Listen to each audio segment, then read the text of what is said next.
Hello everyone and welcome back to another video. Please do subscribe if you have not already. I do appreciate every subscriber, so please do consider subscribing. Alright, let's get right into it.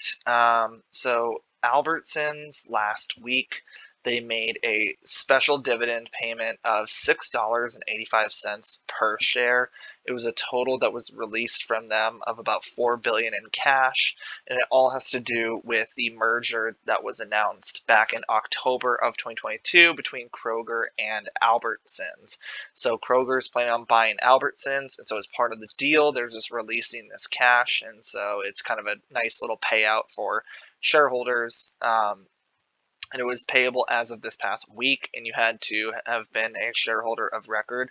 I think it says October 24th, so it's around the time where the merger had been brought up in the news that it was going to be a thing, and they were actually held up in court for like 3-4 months because of the fact that the merger isn't complete or final, and so they got clearance of a lawsuit in court to have that payment be made. So that basically says that this is most likely going to go through, this deal. Otherwise they can't make the payment, and it'd still just be a thing that they want to do rather than a thing that they're able to do.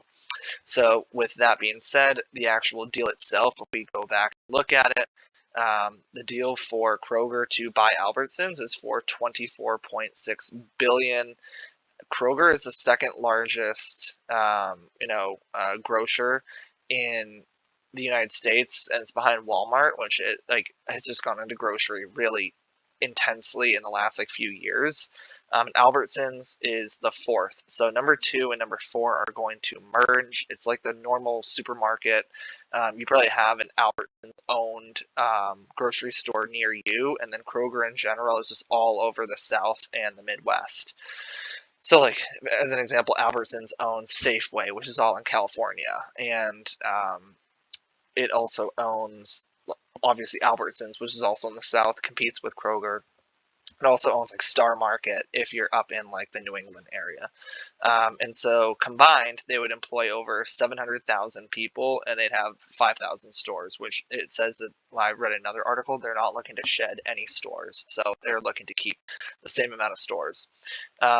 As for where Albertsons is right now, as of this past Friday, January 27th, 2023, they're at $21.19, and their normal dividend is about a 2.29% yield for about 48 cents annually, or 22 cents. So you go from 22 cents every quarter to having a $6.85 special dividend. It was very nice to see that.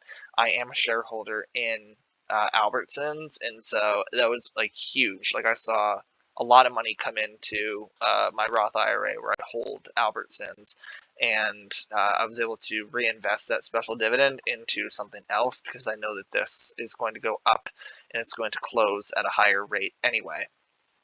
So with that being said, it is expected to hit about, or I shouldn't say expected, it's a moderate buy based on analyst ratings right now, and that's at $26.20 for a price target, about 23% upside.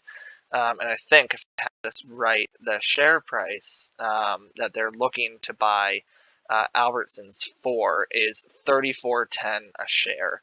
So that's pretty crazy because Albertsons went up to $28.63, surging on the reports when it had first happened back in October, and so now they're just you're looking at $34.10 a share, and that's crazy. That's a huge amount to see, especially when it's at $21 right now, and a normal analyst rating without and forecast without that merger share agreement price is still 23% on the upside because it's that good of a company. Albertsons is that good.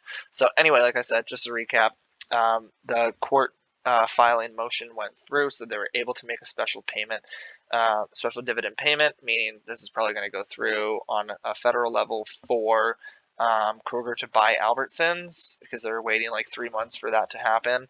And yeah, we'll start to see the wheels in motion a lot sooner, and maybe the deal will close in sometime in 2023. So anyway, with that, hope you guys enjoy this, and I will see you soon.